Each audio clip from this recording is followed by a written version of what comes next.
Hello, friends, and hello, Titans League fans. Wanted to make a quick video to show where things are at after 3 weeks. Group stage is 5 weeks, and we're very close to the conclusion now. A lot of data's in, and players just have 2 rounds left to play in most cases. So let's look at who's favored to go where and what the ramifications could be for them, whether they win or lose, right? Now we're going to start with Group A, where Dal and Yo are tied with 8 wins at the top. And what it feels like is a race between them and only them for first and second place. Now, what makes it fun is they will be playing each other in the last week. So this week, Dowd is up against Lix, who doesn't have a single win yet. And then Yo is up against Valis, and Valis has 5 wins. So, maybe that's why Dowd's got the slight odds there. But in theory, you should expect that Dowd should have a relatively easy time against Lix.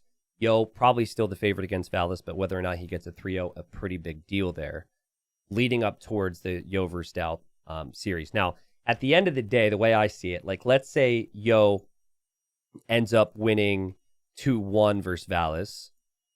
Hopefully this updates. And then Dal, 3-0s versus Lix, right? That obviously puts Dal on top.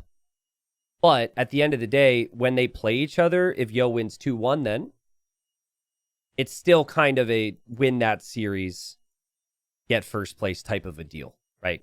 Because they would be tied, and then Yo would have the tie break, which is the amount of sets won, actually. So Yo and Doubt fighting over number 1 and number 2 is what we're expecting. I'm just going to clear this out. I couldn't help myself. Elsewhere, it looks like in the middle of the pack, there's a big race between the others. I could see Valis maintaining his 3rd place position, but he does have to play Yo, which will be tough, and then have to play Running, and Running's right below him, hungry for victories. Daniel has to play Running, and right now they're both tied, and, whoever loses that series may end up being relegated. Daniel then also, has a chance at really running up to maybe 3rd place because he's up against Lix, a player, again, who hasn't won yet. So I could see Daniel in the final week being up against Lix, who's crushed with confidence, getting 3 wins there. And then maybe winning his series against Running. And then if Valis loses to Yo, maybe Daniel ends up rebounding, getting to the 3rd place position, which would be playoffs. Now, quick little reminder before we move on to the groups. If you're first, you move on to the quarters. If you're second in a group, you play 3rd from another group. If you're 3rd from another group, you play 2nd. So getting first place if you're Yo or Doubt, really important to just miss out on big names. And then you're separated from the other first place players, which are ultimately the biggest names. Okay, a little wordy, but I hope this is still interesting for you. All right, so here we are. So this group is, they are behind. So this is after only 2 rounds. Is this correct, though? Did they all really play 2 rounds? They did. Okay, so this is updated. This one's harder to tell right now. But to me, the big sets to look out for would be Draken Margugu and Veleza Draken. Because for the survival, it feels as though, even though there's still a lot more to be played here, my money's on Veleza Dogal ACCM being the top 3. Another big series in this one will be the Veleza ACCM series at the conclusion of the weeks. But again, that's like in a week and a half, right? These guys are going to be playing a lot more to catch up. So, the fight for first is kind of fun.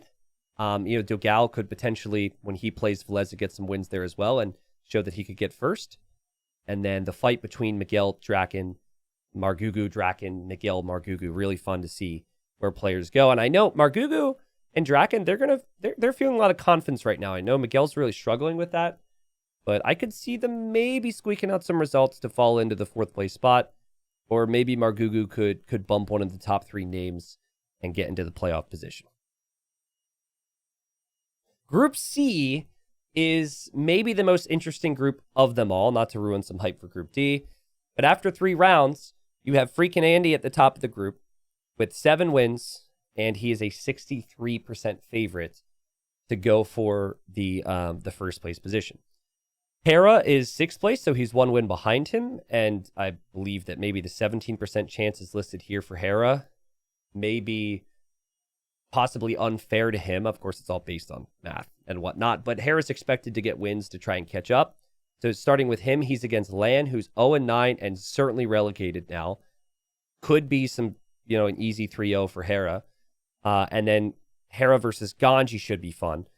They were actually in the same group last time around, and Ganji got a win from him. So we'll see if Hera plays well there. I personally expect that Hera will 3-0 Lan, and then 2-1 or 3-1, 2-1 or 3-0 Ganji, because he's a really big name in our scene, right? So then you got like Andy versus Ganji, got Andy versus Barrows. Like Ganji and Barrows have both played really, really well. So Hera he most likely can't tie Andy because Andy will likely have more sets won. And even if the sets won is then tied, Andy beat Hera. So the second tiebreak is the head-to-head. Andy would be there. Hera's got to overtake Andy with wins. We'll see if he does it at the top. Now, we're not that far off. Like, this group is super close in the middle of the pack as well. Ganji, again, he's got to play Andy and Hera, which will be tough. But if he stacks wins against either of those, he could overtake them quite easily. Barl's the same. With 5 wins right now, he'll be up against Jordan, and he'll be up against freaking Andy too. And then, like, the big name we haven't really talked a lot about in this whole group intro, Jordan, currently in the relegation zone, currently 47% odds to be relegated because he's only at 4 wins. And Barles has looked amazing. That's who Jordan has to play. And then, of course, there's Lan. But I still do feel like Lan will, definitely have some stuff to prove there. I also think Lan's playstyle could actually do pretty well against Jordan. But yeah, it's just so much to talk about. Will Jordan survive? Will he stay up? Will he make playoffs? All of it's possible. The fact that we have 15% chance, or even like 5% chance for Barles to get first here is wild to me. You could go all the way down. There's obviously slight chance that maybe Hera doesn't even make playoffs or gets relegated. Unlikely, but possible. So every win matters. Next 2 weeks will be wild for Group C. All right, and then the final group, Group D, this is what we had expected from this group, where it is Leary, Viper, and Tato competing. We know it's going to be probably first, second, or third. It's just a matter of like where each player goes. Leary has looked very strong thus far, winning 8 games, which is one below what he had in 5 rounds in previous Titans League. So he's looked much better this season. And Leary has Sobek to play. And then Leary has the big one, the Viper, to play. Big things to talk about, but let's actually first, just for my brain's sake, go with Classic Pro Vivi and Sobek, because I actually think it's really fun here. So 3 wins for Classic Pro, 2 for Vivi, 2 for Sobek, right? Classic Pro is to play Viper, who he took a win off of the last time he played him in Titans League. Can he do it again? Big story there. And then he has to play Vivi. And so any series between the bottom 3, obviously is going to dictate a lot. It's going to be their best chances for getting wins. And those wins are going to happen. So, Classic Pro Vivi, winner of that series, maybe survives. And probably the biggest one for the bottom 3. I think it's really tricky for Sobek because he already lost to Classic Pro and he already lost to Vivi. And now he has to play Leary and now he has to play Tato. So I'm expecting, maybe Classic Pro, the slight out, favorite to get 4th. We'll see if Vivi can turn it around. For the top, Leary's in a really nice position. Again, he has to play Sobek, which isn't one of, the biggest challenges in the group. And then he'll be up against Viper, but he will have a win over Viper, at least as things stand.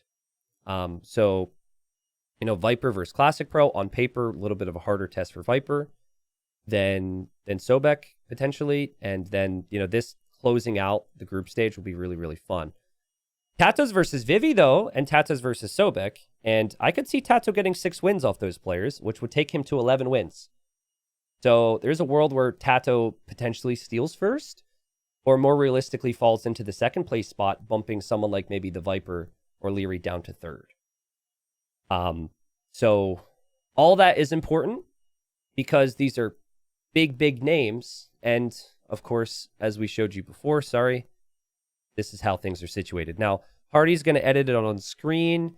Maybe put it on the right-hand side here. Maybe he'll have some fancier effect, but he's gonna post what the matchups look like. It was predetermined, and it is different than the way Gold was situated. But in terms of like what group is facing what group, but yeah, I mean, no one's gonna want to face the Viper in a freaking round of 12 best of 5, right? So like Viper falling to second, and then like you also got to keep in mind that right now Hera's in second. So like let's say Viper falls to third, and then Hera's in second, and then it like maybe like a Viper Hera type of round of 12 matchup. You know, people are gonna say, "Oh my God, like why is this big name? Why is this big matchup happening now?" Well, the big matchup's happening now because of the group stage, right? Particularly with like Group C, which is the big one. The big matchups happen because freaking Andy, an up-and-comer, has made things happen. And just going to produce a whole lot of different scenarios. So yeah, I just wanted to make a little roundup video on where things are at currently, because I think it's cool to have a dedicated little video to talk about all the stats. I would love to hear your predictions on who you think goes where in their groups. Really excited for Group C. Like, it's going to come down to the wire, maybe down to the final game on, like, will Hera get first? Will Andy maintain first? Will Jordan survive? Like, from first through fifth, so much can happen in this group. This is probably my favorite. Really excited to see the fight between Valis, Daniel, and Running. You know, Doubt and Yo fighting over first or second will also be pretty huge. And then Group D, of course, can Leary maintain first position? And then who gets to survive between Classic Pro, Vivi, and Sobek? I'm skipping over Group D a little bit, only because they are down a rounds, and so there's less known about where things truly stand. But even here, there is a 2-win difference between fourth place, which is just staying alive, and no playoffs, and first place, which is an immediate bye to the quarterfinals. So a lot could happen here in Group B as well, and we'll see. So hope you liked the video. Hope you guys are ready for the end of TTL. We have 2 more weeks of groups, then a week of playoffs, and then that's it. After 3 months, we've got silver, gold, platinum. It's all coming to a close. As always, thanks for the support of the format, and hope my casting's been suitable for the games. I've been doing my best, and I'll see you all next time. Extras channel is going to have a ton of Titans League content. Thank you.